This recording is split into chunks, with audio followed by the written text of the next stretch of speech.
This podcast is a quest for well-being, a quest for a meaningful life through the exploration of fundamental truth. Enlightening ideas, insights on physical, mental, and spiritual health. The inspiration is love. The aspiration is to awaken new ways of thinking that can lead us to a new way of being well. Welcome to Body, Mind, and Soul Healing Conversations.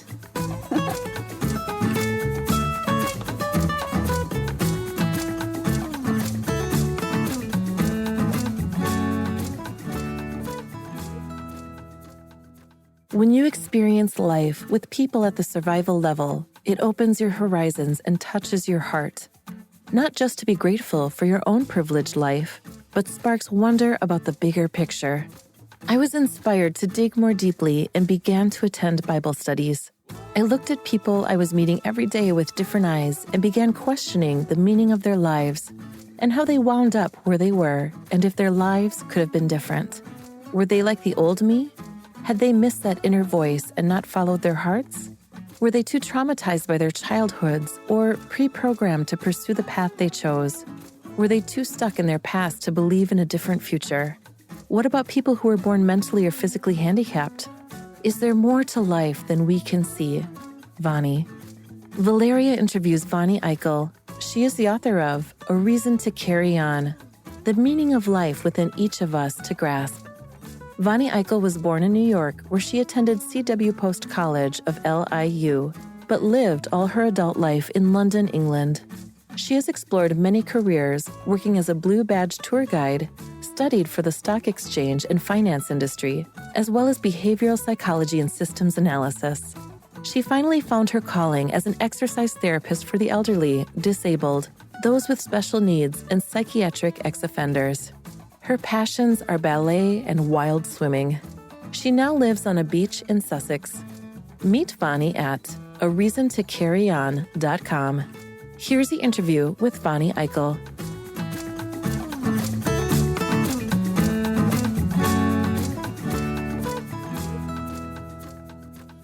In your own words, who is Vony Eichel? Vony Eichel was an exercise therapist.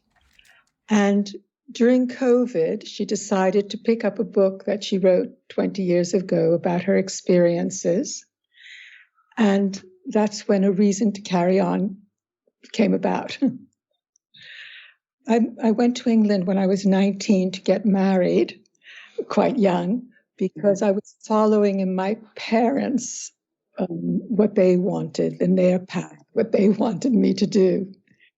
And I divorced 8 years later and started to find myself. All of a sudden, I had some urge. I wanted to do ballet and I wanted to play baseball.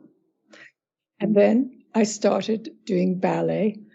And that something happened in me because it was my attitude, which I'll talk about different things that changed so much. Because I was becoming more of myself. And I thought, oh, what is a ballet dancer? And I went to the class and the teacher started speaking about philosophy and art and history. And I thought, And I felt really a connection. And then I did very many courses and I tried to do I did the finance industry, the stock exchange, I did systems analysis and many other courses, but I just didn't find myself. Right. It wasn't really me. Right. And when did you get that sense of being you? When did you ground yourself in that? Well, one day I went roller skating with a group. We went to the roller skating ring, and just when I got in there, a voice from inside of me said, I can see it so clearly now, don't do it. And the people, they were going to be there for a few hours. And I thought, oh my God, I better do it. I didn't listen to that voice. And I broke my leg. And it took a year to heal. And I was in terrible pain and on crutches for a year. And what was also painful is I was someone that was always running, a bit of attention deficit. Mm-hmm. Yeah. And then I was forced all of a sudden to be imprisoned. And that year, which was painful and also so handicapped, became the most valuable year of my life. That's how the book came to be, a reason to carry on? Not quite, not yet. Because that year I was living at home and I never really took notice of the nursing home that was opposite me all those years that I'd lived there. And there I was brought to realize what really my purpose in life was the hard way, because it was quite different. I loved ballet and I loved reading books on spirituality, but I was not following my heart. And I said, if I had my life to do over, I would have been a ballerina. But here I was, I'll do the second best thing. I'll teach exercises. And I decided then to the ballet, based on ballet, to people with handicaps, because only then did I understand what it meant to be, invalided out, or to be in a wheelchair, to be on crutches, to be in pain, or to have people looking down on you when you're sitting in a wheelchair. And that was a very valuable lesson to me, because it was only then that I could understand. And that was when a transformation really happened. And when my life took on real meaning. Yeah, and usually that's what it takes. I have seen this pattern within myself and so many people that I talk to, people in my family, friends. And I wonder why it takes most of the time suffering for us to uncover the truth of our own hearts and to have the courage to follow that truth. And then also the connection that we make with other people. It's so important to deeply connect. And that's why I do this work too. That's my way of connecting with humans in a deeper level. It has been my heart's desire. So going back to the heart, following the heart, this concept, how do we know, Vony, how do we learn to distinguish the voice of the heart from other voices, all the other ones, belief systems, our values, our family, society, and all that?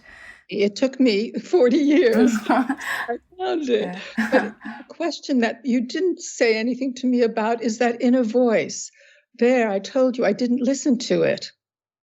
So look what happened. I didn't listen to it, and it turned into the most valuable year of my life. And then I thought about it. And I thought, well, when I look back now, I see there is a voice. So, and I have followed that voice other times, and times when I didn't listen to it, at least I knew that voice was there, and I should have listened to it, but whatever life guided me in a certain way. But that voice was there, and it's there for you to listen to if you choose to. And otherwise, sometimes you're not brought into a situation where all life is always cozy and wonderful. We're meant to experience certain things because we're here to grow. Mm-hmm. That's another interesting message. What would you say is the purpose of the human experience? What's the goal? What are we growing into? I think we're all here to serve. And I learned that. And another point that I'd like to make, that I was going to bring it up differently, was the question of the light. People always spoke light. I thought, okay, it's light. What is that? I found out what that light really was. And I felt that light. when you ask, what is your heart? Well, first of all, it has to come from a passion within you. You know, people can do jobs that they're not happy in, and but if you do it the best you can do, and you're giving of yourself, you put it on a different level. So you're doing it from your heart, and you want to always be the best person that you can be. And we're all here to serve. I love that message. That's another interesting idea, the best person that we can be. How would you describe that, Vony? Well, I can give you an example of when I started working. The first time I went into nursing homes, some of them weren't as fancy as others, and most of them weren't. And you came in and you had this, really were slapped in the face with this stench of urine and vomit. And it just wasn't a pleasant atmosphere. You saw these people that really had given up on life. You know, what is it to be old? My definition is people who've given up on life. That's what old is. Well, you can be 100 and you're not old. It's beyond even service, being at service to others. I like to hear that, because some people are not really, they can't really engage in service, but they can still be kind to themselves first, and then kind of expressing that kindness in everything they do, the way they speak, and they're being aware of their thoughts and actions, even the smallest ones. I learned really is that the receiving is in the giving, because there I was in in these nursing homes, and all of a sudden people who were bent over started straightening up, because I was giving so much of myself. I put on the music, which music also is the way you connect with the soul. And they were hearing melodies that reminded them back of their old days, you know. And, for instance, Al Jolson, "Oh, How I Danced on the Night We Were Wed." But I got them to stand up, sit up straight. They all did it in the chairs. We did it in chairs. And they were sitting straight, and their posture was correct. And I showed them how to use their arms. You use it from the tip and pull forward. You know, it's when you say that the book is really about the whole person and all the different aspects of oneself that contribute to being meaningful life. You can't, you can't have one without the other, so to speak. Right. And that makes a lot of sense to me. You said something earlier that I wanted to make a comment or ask a question. So that voice that you heard, not to skate, not to do the skating. So you didn't listen to it, but then it led you to live a meaningful life. Have you wondered if you had actually listened to that voice, would you be here now, regardless? That's a good question. I think so. Well, the point is the year that I had sitting, not running, always I was running. And at that time also I became a much better mother. I had 2 daughters. Yeah.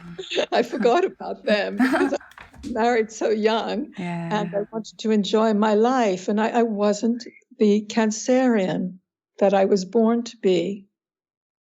And yet, now, I sort of, my heart breaks that what I lost those years with my children, which I was with them, but I wasn't a devoted mother as I am now. And I think I would have got there because of that broken leg, sitting alone for a year and seeing life differently, seeing it when you're, disabled and I can't explain to you. You have to experience what it is to have a disability. And I was very disabled. I had a cast that came all the way, my whole leg, and I had something through the heel, and I couldn't move without both crutches. And, it was horrific, and the pain. And that was, it was wonderful because I can only, it's a ridiculous thing to say in a way, but it was because it taught me to be the person that I was to become. I'm not there yet, I'm sure. time. We're always to grow and get better and better, hopefully. But it was through the people that I was giving to, because then from nursing homes and retirement homes, I also worked with people with psychiatric problems, people in their 20s and 30s, and tried to help them. And then really was touched mostly by the people I couldn't help. I was engaged to work with adults who had the mind of 1-year-olds. And I thought one day, oh God, I'm getting somewhere. There was a smile on someone, and it turned out to be wind. There was nothing I could do to help them. And the reason to carry on is that everyone, but not everyone can grasp the meaning of life, which is there for them. Not everyone is able to. Because moving over to then I came to a hostel for psychiatric ex-offenders. And that's when I saw the light, when I was working with them.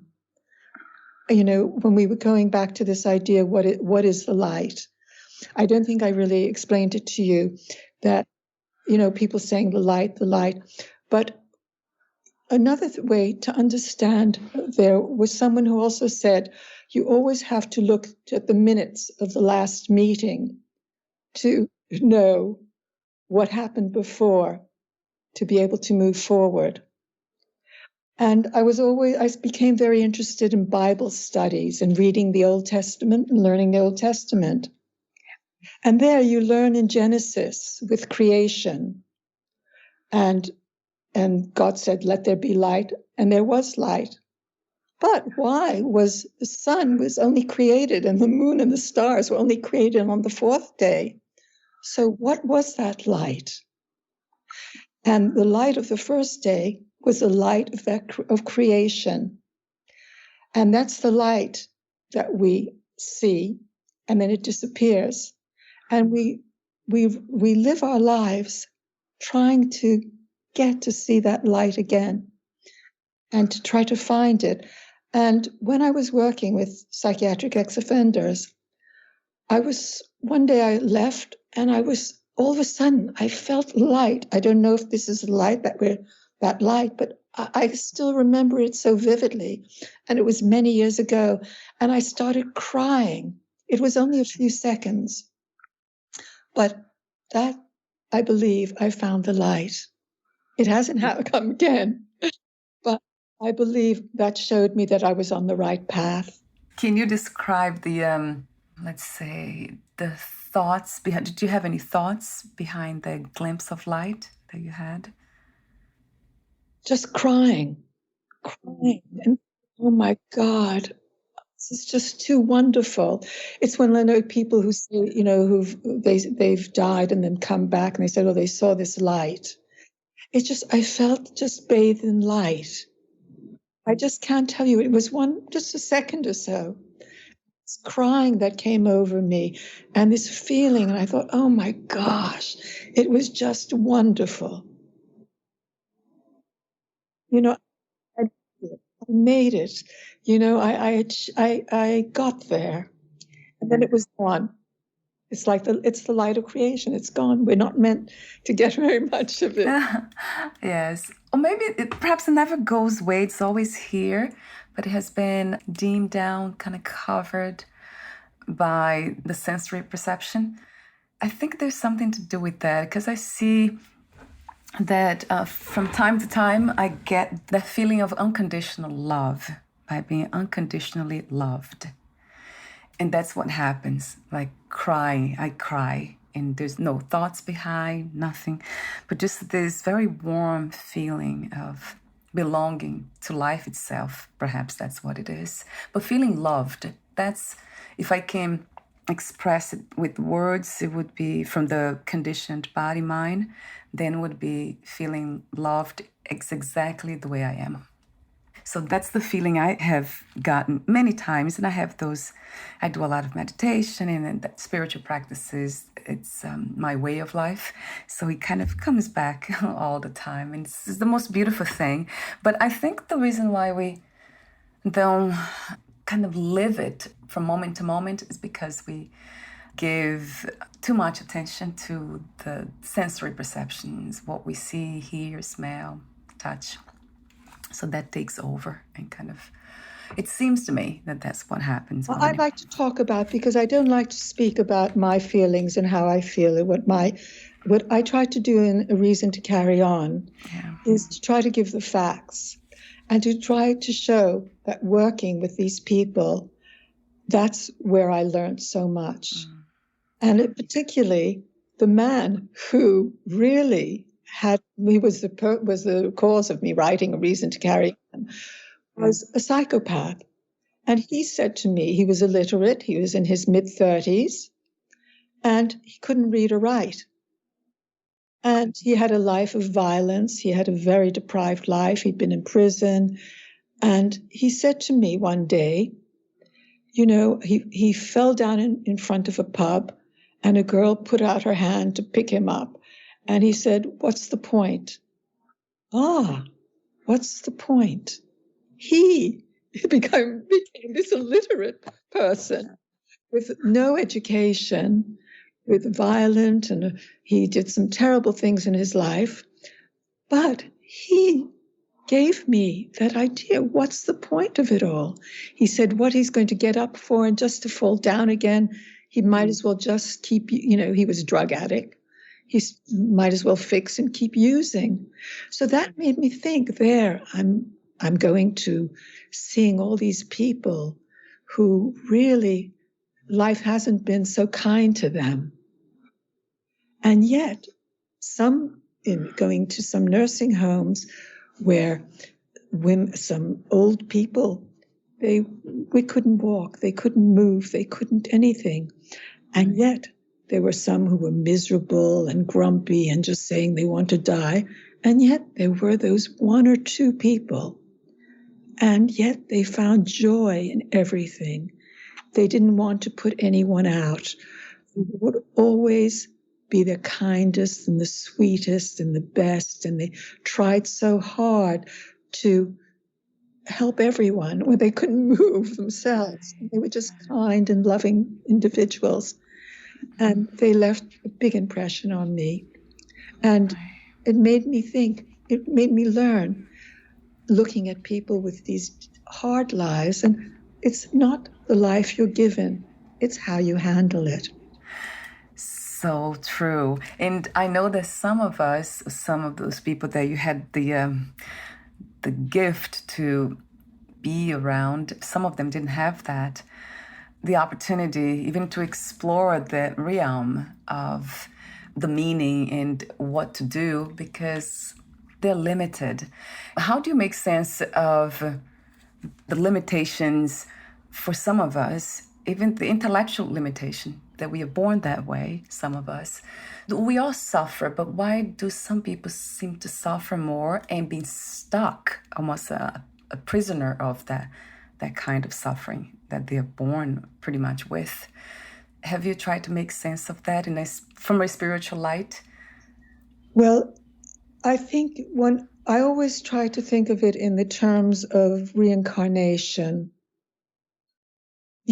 My brother died. Really, there was another catalyst in my life, is that I was basically, in a way, a religious person in my heart.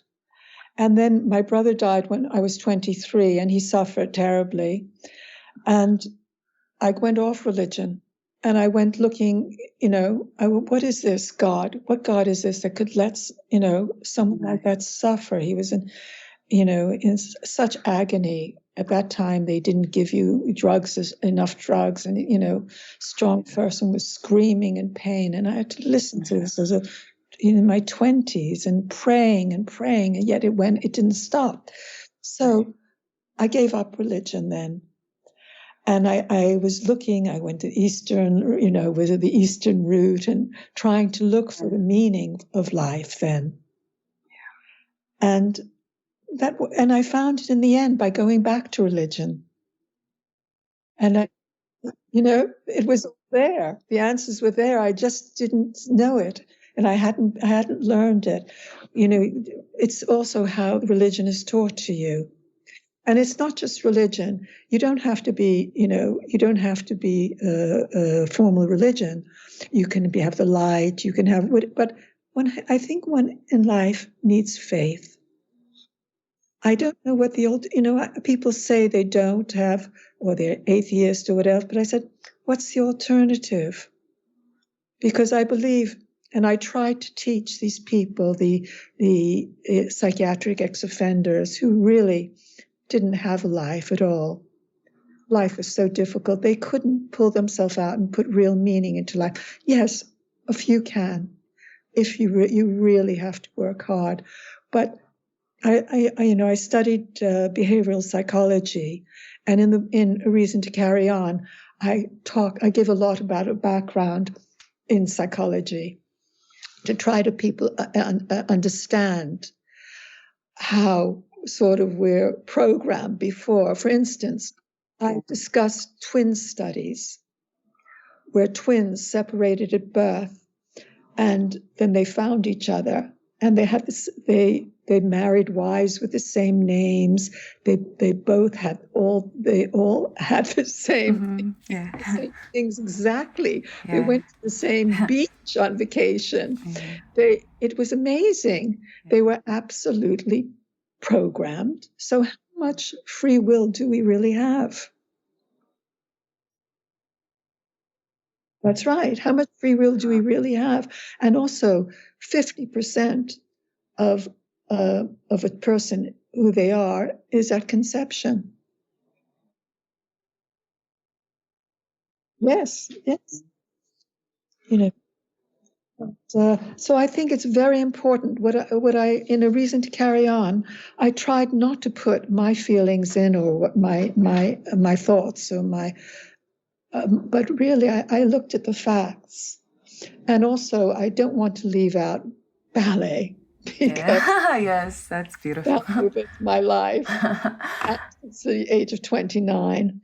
And to me, ballet is a metaphor for life, a life well lived, because it has everything for me: body, mind, and spirit.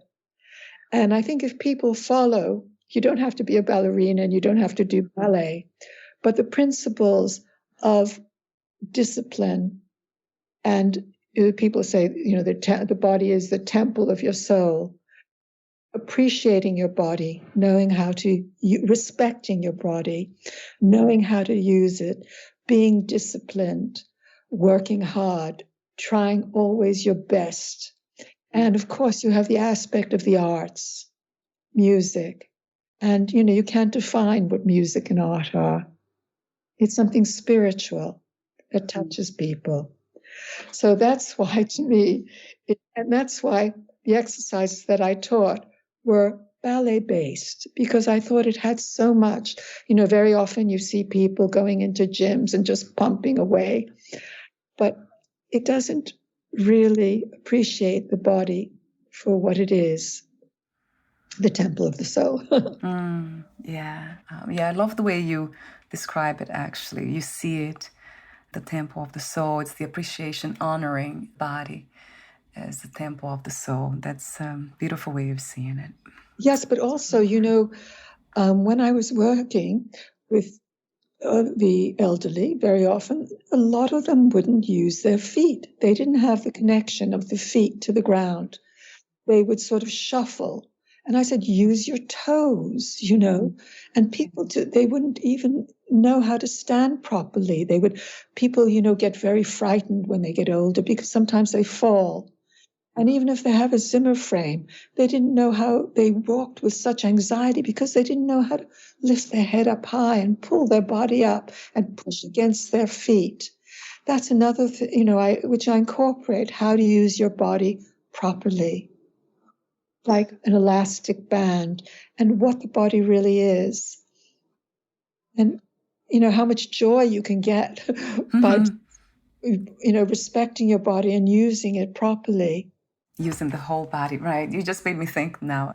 My toes, kind of moving them as you just, I Well, became aware of them just now. That's funny. there's Yeah, also you're really. grounding. It's, when you look Yeah. at something like animals or hippopotamuses, they're very much grounded in the ground. Their feet are heavy and pushing on the ground, and then that's very important. People to get grounded, and people who don't use their feet and just shuffle, don't use their toes when you think about it, or don't use their head to lift up when they walk, or when they use I taught in A Reason to Carry On, that you use your body in a way like elastic bands. Muscles are like bands, and you look, and just to think of it with grace, and not to when you stretch with your fingertips, and you elongate, and it all comes together, because if you take control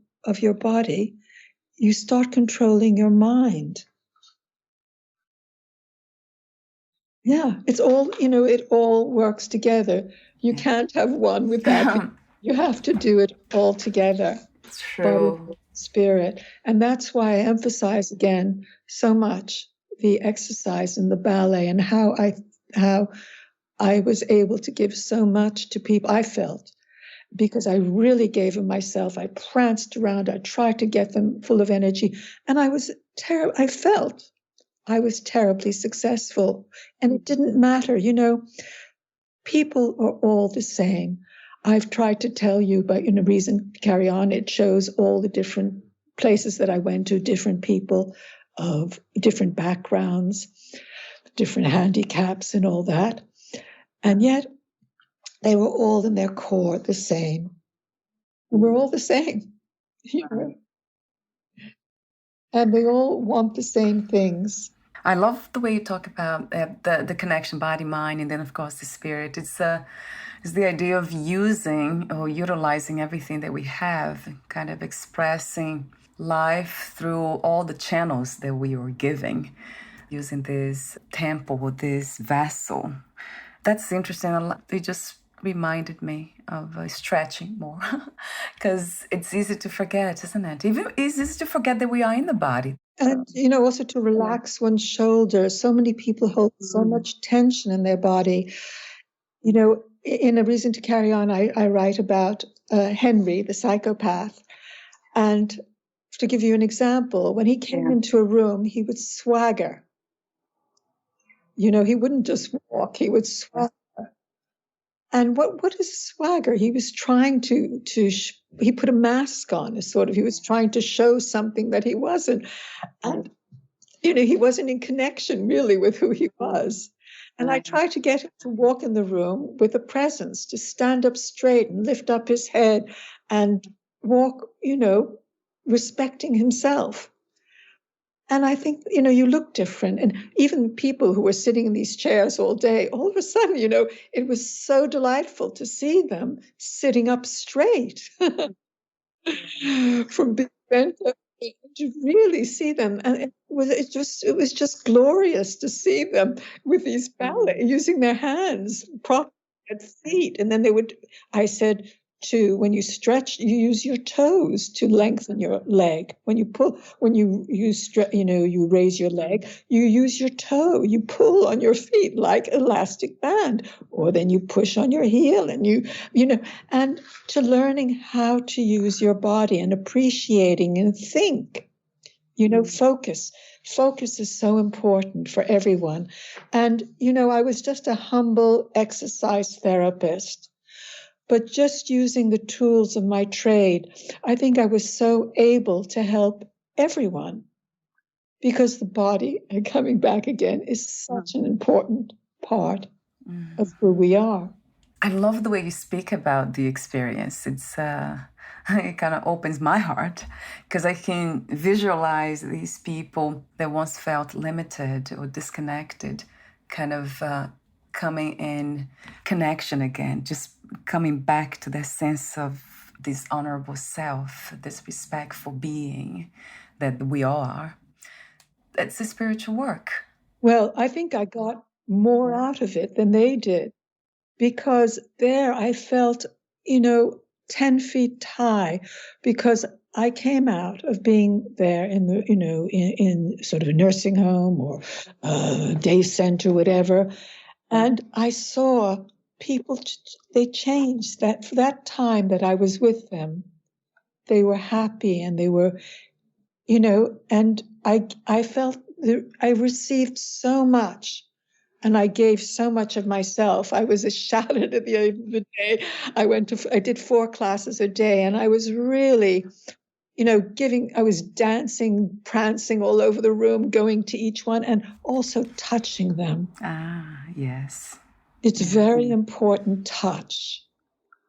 And, and some people, listen to Karen, you'll see that they didn't appreciate my touch, or they didn't appreciate me invading their space. And one has to learn how to gauge these things as well, because I started to learn how to approach people. And the one thing that I also learned, why I was successful with the psychiatric ex-offenders, was because I showed them respect. That's what people want. When these people's minds are being developed, they're being deprived of love or they're being abused, their brains don't develop in the same way that normal people do. And then they perceive slights differently. And if they don't feel they're respected, and that's why you have so much violence, because they always have to assert themselves, because they've only been brought up in violence. One person I was really touched me in the book was someone I called Rick, and at 9 years old, he was taken by his father and brothers and put into prostitution. And he was such a lovely man. And he was cutting himself all the time. And he would tell me he's evil. And he did do some evil things, I found out. But he was pardoned from the worst. It was taken into consideration because of the horrendous childhood that he had. And, and that's why a person like that, it takes a lot to give someone meaning in life. And when I worked with this, I was a bit naive as well. I was a very naive person because my book is dedicated to Henry, and I say Henry Higgins because he was my teacher.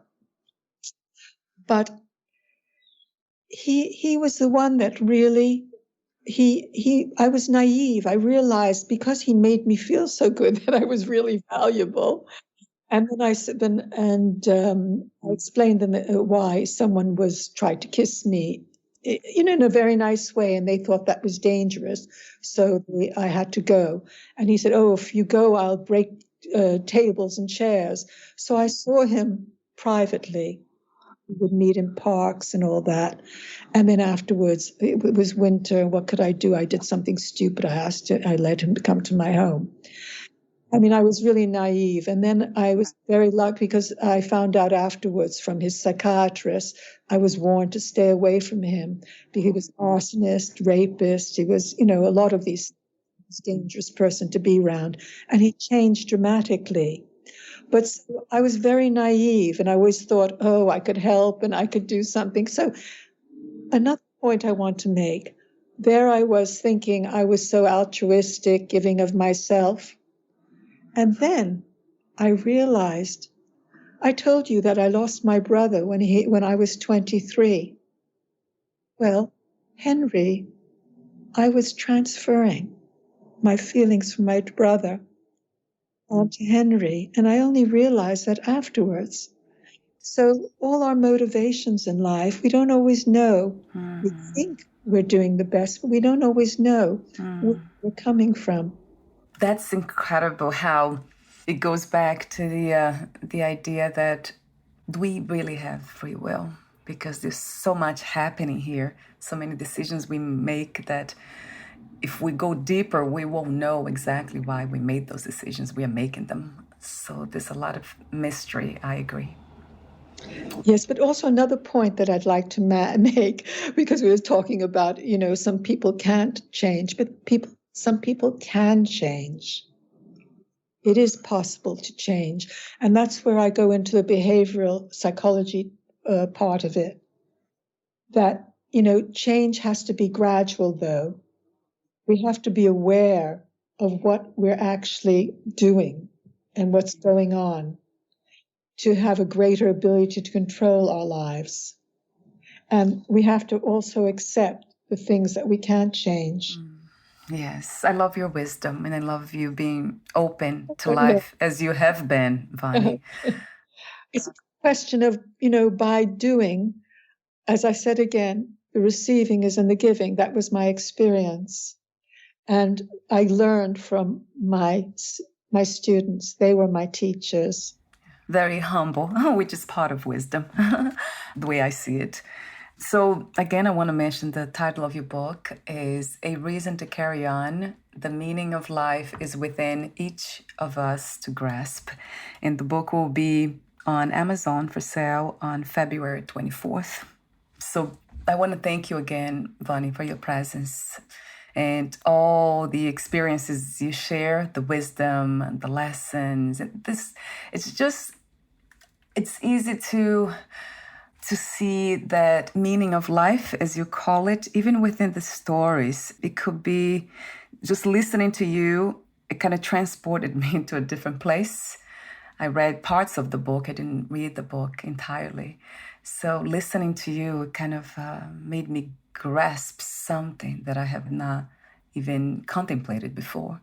Well, I hope the people who read the book will get more out of from the experiences that I had that they wouldn't get otherwise, because one doesn't meet this kaleidoscope of people otherwise. So thank you for being open to do that, to write a book. I know it takes effort, commitment, discipline, as you know.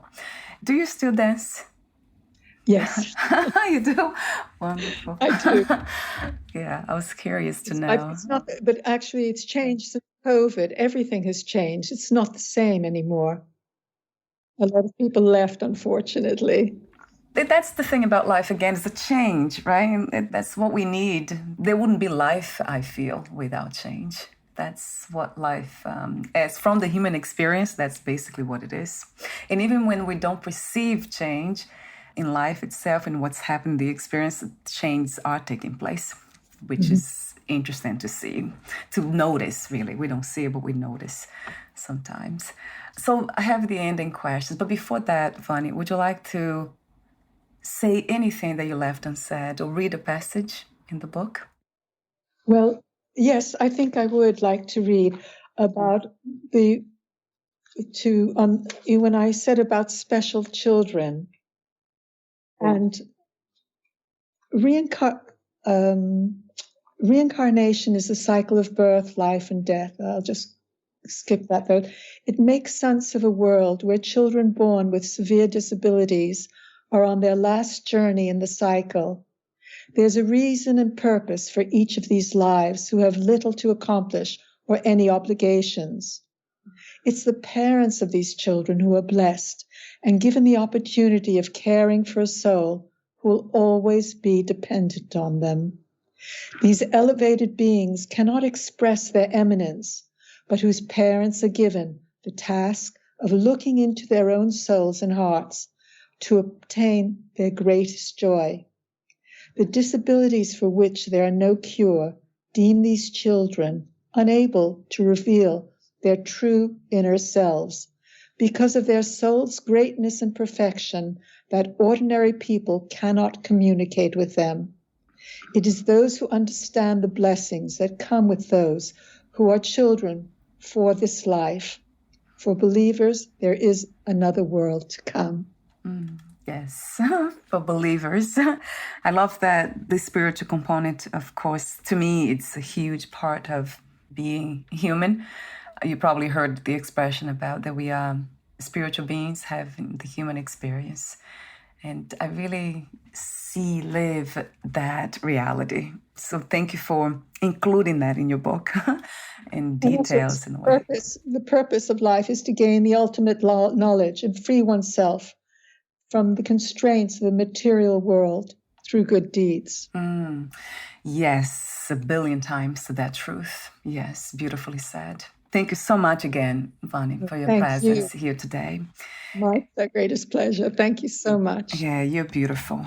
So before we say goodbye for today, what is the best place to find more information about you and the book? On my website, www.areasontocarryon.com. Yes, so I have the link and I'll have that on your podcast profile too. Thank you again, Vony, and we'll talk soon. Thank you. Bye for now. Bye.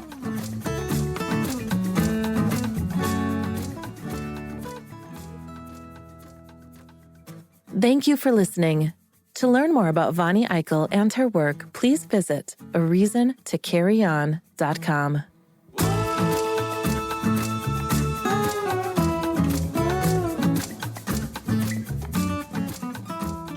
To learn more about this podcast, please visit fitforjoy.org/podcast.